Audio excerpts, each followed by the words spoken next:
Pozdrav svima i dobrodošli u moj novi video. Ovo je dnevnik radova u martu. Radove smo počeli sjetvom graška. Krajem februara, početkom marta posijala sam grašak u bašti.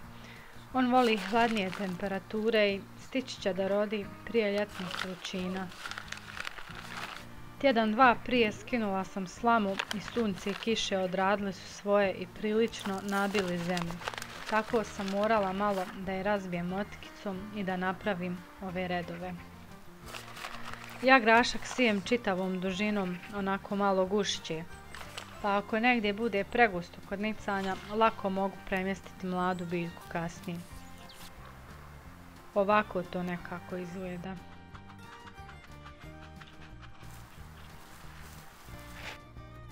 Rukama sam malo razbila ove grudvice zemlje i ušuškala ga. Kad naraste nekih 10 centimetara, stavit ću granje kao potporanj da se može penjati.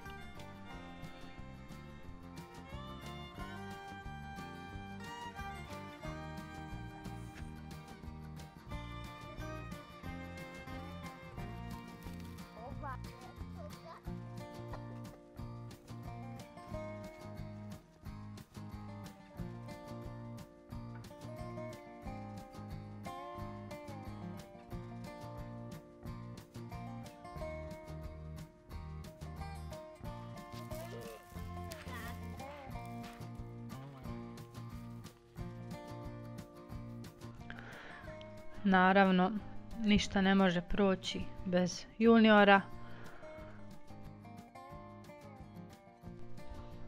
Ovako izgleda gotova gredica posuta s malo komposta.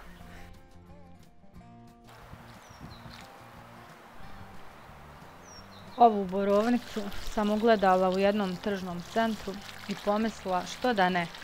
Imam jedno mjesto gdje je zemlja kisela jer tu godinama padaju iglice bora i vrijedi da probamo. Sad žalim što nisam uzela makar još jednu. Ispravit ćemo to na jesen. Ovo je luk koji smo junior i ja jesenas gusto posadili između jagoda. Kako su dani topliji, krenuo je fino da raste, tako da uveliko konzumiramo mladi luk, a dok se jagode razrastu i rašire, mi ćemo ga i pojesti.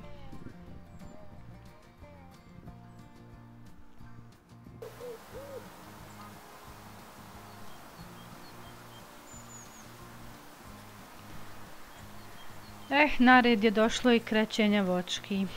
To se radi da se uspori kretanje vegetacije, a djeluje i dezinfekcijski.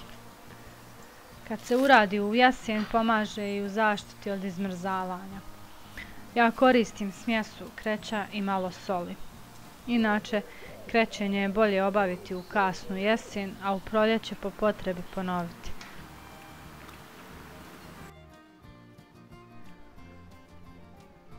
Ali u mom slučaju bolje ikako nego nikako.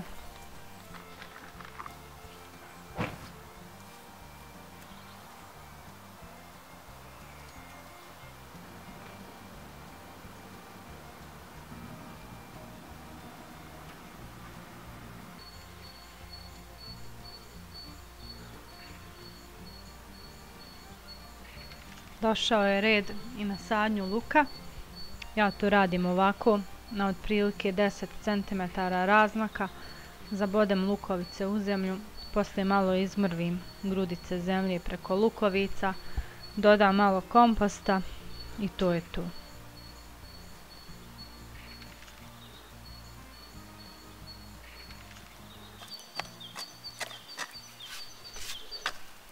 Odmah pored luka sadim i par redova mrkve.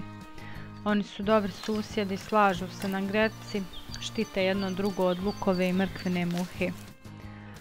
Zemlju ću malo usitniti rukama i sjeme između prstiju posipam polako po kanaliću, kao da solim.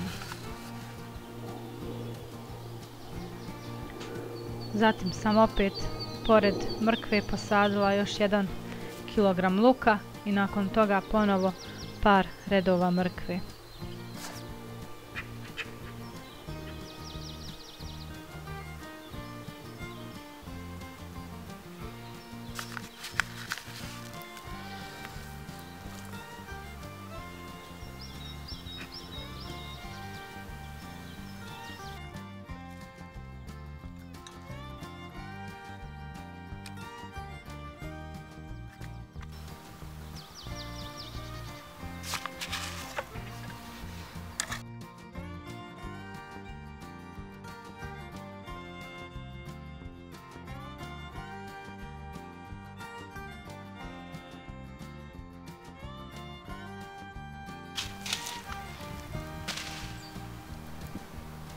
Pored mrkve sam stavila i par redova špinata.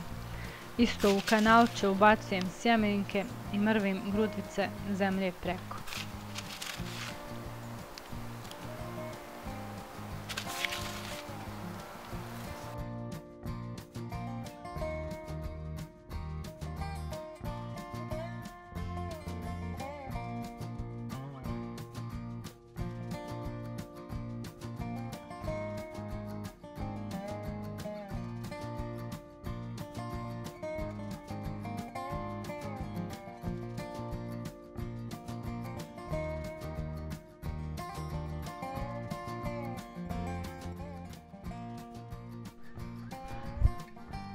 Zatim sam pored špinata posijala opet par redova graška i na kraju sam gredicu pospala s malo komposta. To je domaći kompost od kuhinskog otpada i jesenskih ostataka iz bašte koji se uspio razgraditi preko zime.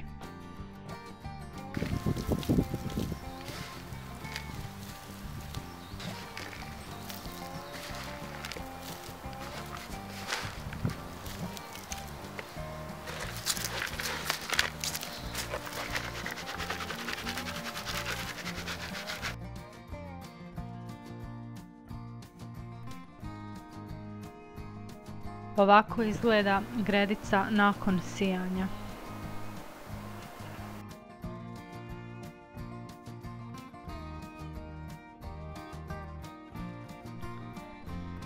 Ovo se možda nekome i gadi, ali meni je ovo crno blago.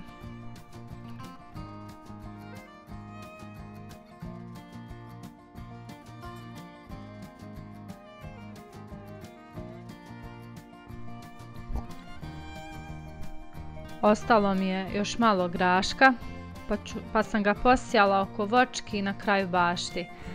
Iskoristila sam prostor ispod voćki, a grašak će ujedno poslužiti i da pognoji zemlju dušikom.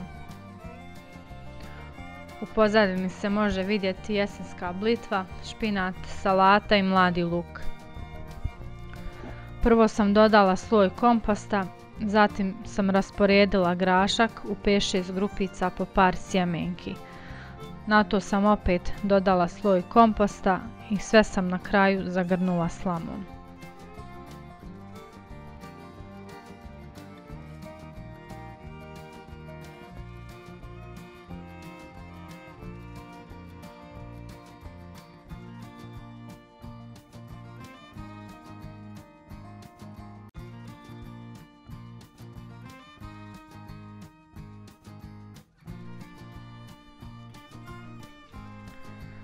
Bijeli luk sam rasporedila oko sadnica voćki i oko jagoda.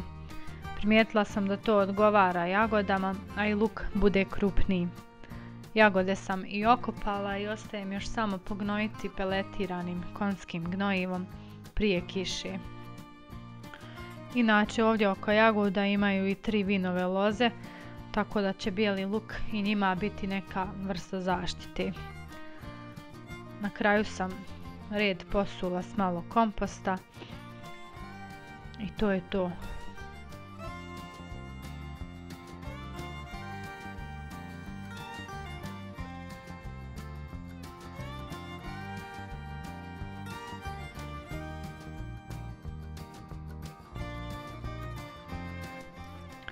Toliko od mene za danas. Hvala vam na gledanju i vidimo se u nekom drugom videu. Ćao!